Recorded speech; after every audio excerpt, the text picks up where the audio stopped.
everyone, my name is Barbara. You can call me Mrs. Gotch if you like. Welcome back to my channel. So I have been on this series and I call it premarital knowing, okay? And God has given us a back-to-back knowledge and wisdom on what he called marriage, okay? So if you are new to this channel, please don't forget to subscribe, and I promise you, you're gonna love these series. We're gonna be learning so much about marriage, and this is an information that I wish I had before I got married. So if you're single, please do not forget to leverage on this channel, okay? And if you are already married or you're seeking to get back there, please chew on this because it's gonna also help us. It's never too late, okay? So we can unlearn some things and then relearn. So this is what God talked about to me today. So we're going to be talking about oneness in marriage. The very first thing that God said to me was, I and my Father are one. He reminded me of that memory verse. I said, okay, what is next today? Okay, so John 10:30, remember that I and my Father are one. So God was trying to give me a little background to this message.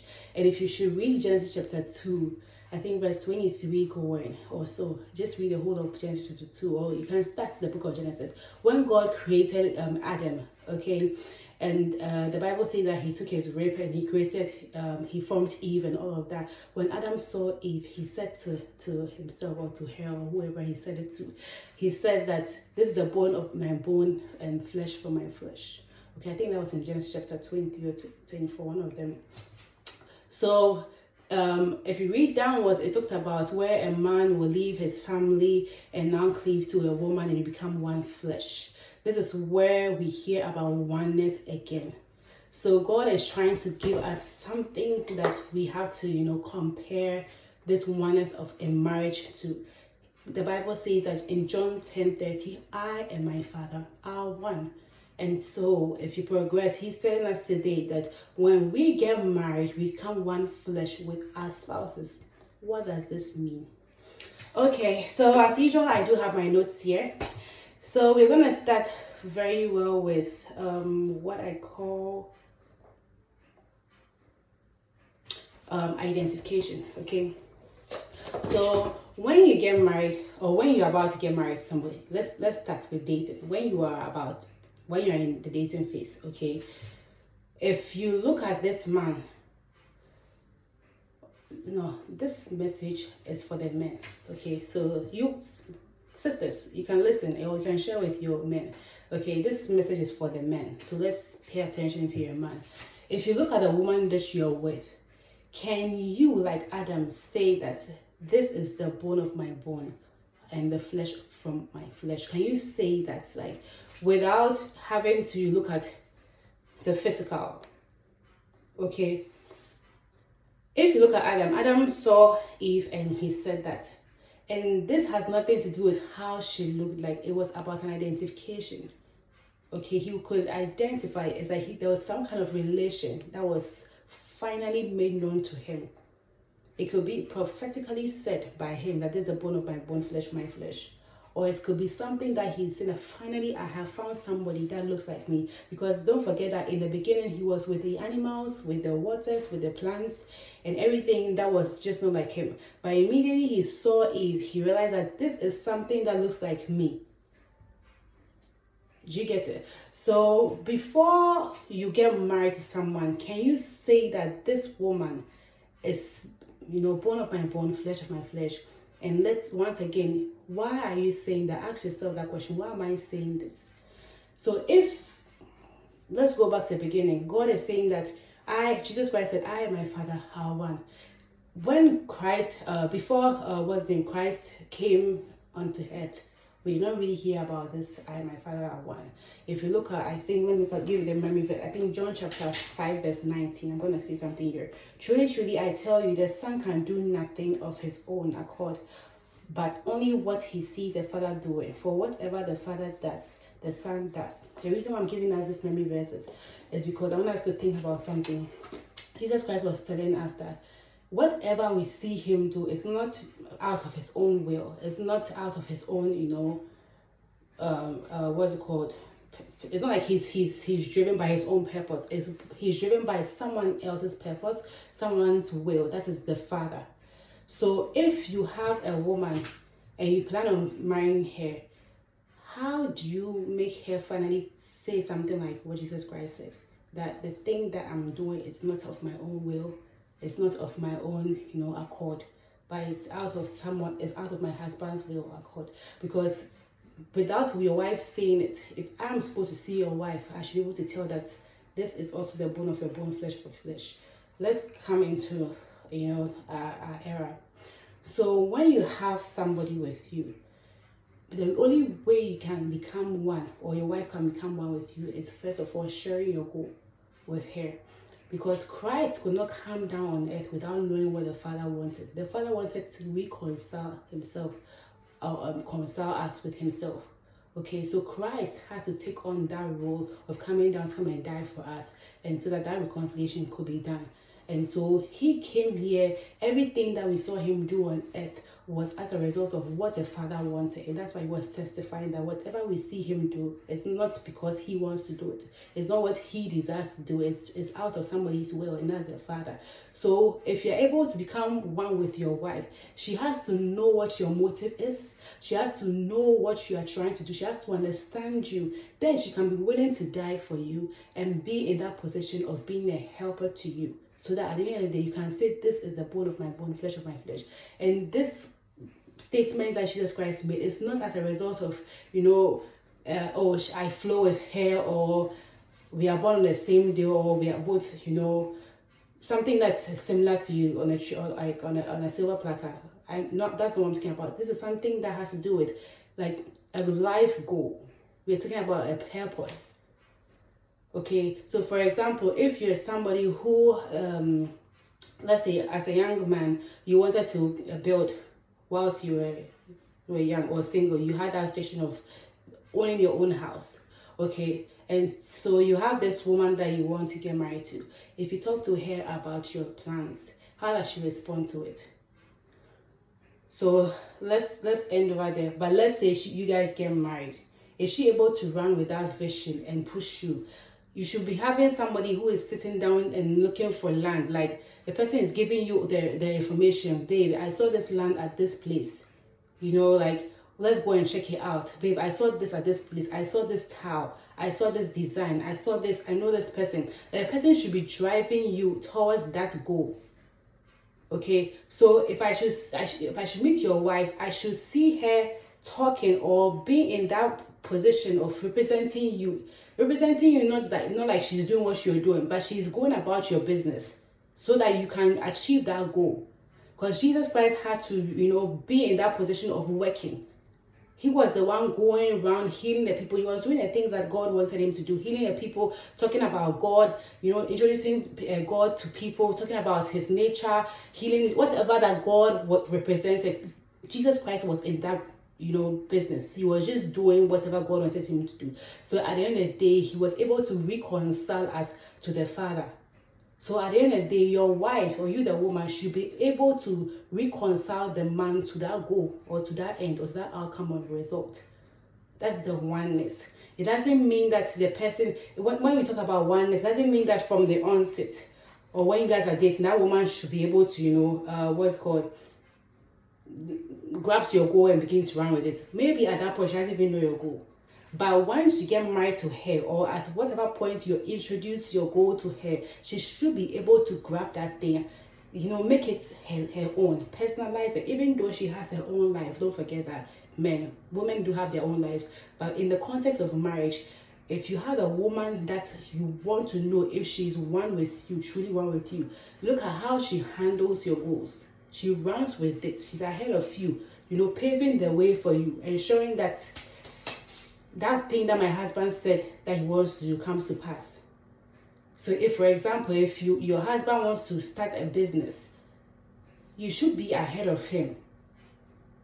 Yes, he might be doing one or two things, but you, the woman or your wife, should be ahead of you. That is the oneness. Okay, that's the oneness that God is talking about. It doesn't only mean that you people become one and there's no part like between the two of you. It's not talking about, it's about the goal. It's about whatever the man has to achieve. Okay, that's the reason why God gave Eve to Adam. So they become one because the man had an assignment. and she took him out. He took her out of him and formed her. And he said, you guys will become one flesh. One flesh here means that the will of that man becomes your will. His goal becomes your goal. Because Eve was not created to do something else. And here I'm talking about them in the context of marriage. She's created as a human being for the purposes of God. Or she has a life purpose in terms of her destiny.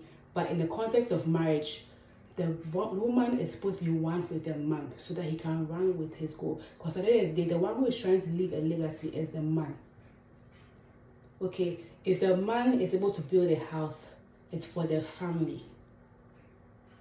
Okay, if the man sets up a business, he leaves it for the family. Okay, so whatever that the man is trying to achieve, that woman should be able to integrate at the end of the day and then run with it. That's the oneness. But if you are in a relationship where you tell your wife something and she, oh, okay, and it's like she doesn't feel moved to even help you, she doesn't follow up, she's doing her own thing, you're also doing your own thing, there's no oneness. There's no oneness. Okay? Or if you see that you are trying to go towards a particular end and she's draining you, there's no oneness. For example, there are some men that they do have a lot of money, they are doing very well, but instead of the wife, you're seeking ways for him to invest that money so that money can grow. Yes, you can take some aside and then go for your holidays, whatever, but this kind of woman, all she does is to just, sip out. She just wants to drain the man, she just wants to spend. There's nothing like, integration. She's not seeking, how can we invest this amount of money into another venture, another business, how can we, grow so that the man can also feel fulfilled. No, she's busy, just draining him and then spending because the man has money. That is not oneness. Okay, so men, if you're going to get married to a woman, look at her and then ask yourself this question. After giving her my goals, after telling her whatever I want to do, how has she taken that up so far? Like, what has she been doing? Even as a girlfriend, what has she been doing? Because you have some girlfriends, you're not married to them yet, but once you tell them something that you want to do, they are already gone. They're seeking ways and means to make sure that their boyfriend actually, that is a good woman. That's a woman that you can look at her and you say, this is the bone of my bone, flesh of my flesh. Okay, so guys, be aware. Don't only be looking out for the outward. You'll be deceived and you'll be shocked that you can go and marry the most beautiful thing on earth, but you cannot even share your ideas with that person. That person is empty. And in the marriage, you'll be lonely. You will end up discussing your goals with somebody else. You end up discussing your plans with a friend who might run away with your ideas. But if you have a good woman, if your mindset is on looking for a woman that will help me to build my life, to get to that place where I want to be, trust me, you will get a very good woman. And if God blesses you the way you want it, you can have the kind of woman that you want, and she'll be a full package for you. But please, let our mind be on that oneness. Somebody that will be one with me. Somebody that will, be in bed with me and we are talking about what I want to do. And she's nodding, she's taking her mental notes. She's doing the research, giving you the feedback, nudging you, babe. How far is this thing that you said you do? Babe, I'm giving you this timeline. This is the breakdown structure. Like, let's do this, let's do that. She's seeking out for you here and there. These are the kind of women you should be looking out for. Okay? So women, please, if you have a man that has told you his goals, be one with him. Help him to achieve it. And there's something that I want to talk about. Thank you, God, for reminding me. Most of the time, women do not like to, some women have experienced this, whereby they become one with a man and they help the man achieve his goals. And at the end of the day, the man thinks that I've gotten to a particular level and you're not on my level anymore. So a woman can do all that she has to do. Sometimes she can even contribute her resources, and the man becomes that person, and at the end of the day he goes and pick up another woman and says that you are no longer my level. And that's the reason why some women do not even want to, you know, help a man get to where he is. Okay, so with such person, me, I'll call him a devil. If you have such a man, if something like that's happened to you, he's a devil. Why? Because it is only the enemy that uses you and then disposes you of. If you look at this, when Christ went about the business of God, when he did everything that God needed him to do, at the end of the day, what happened? He was glorified. He was great because he went through the deepest of it. He left heaven, okay, and he became the barest minimum that he could ever be. A human being like us, okay. He became filthy like us, for lack of words. But at the end, and he was, you know, going about normal God's duty. He was so diligent. He was spat on. He was insulted. He was that. And at the end of the day, God got what he wanted. He did not leave him in the grave. He resurrected him. He glorified him. And today he is king, seated on the right hand side of the Father. So if you have a man and you have done all you can for him, you have given your best, you have stood ahead of him and, you know, led all his dreams and everything and helped him to get wherever he is, at the end of the day, he dumps you. I'm really sorry about that, but that's not the kind of man that you need, okay? And sometimes you might have led someone else that wasn't really supposed to be for you. That's the reality of life. Sometimes we even lead people that are not supposed to be in your life. You can have this boyfriend and that person is not even supposed to be your husband at the end of the day, but you have helped him out.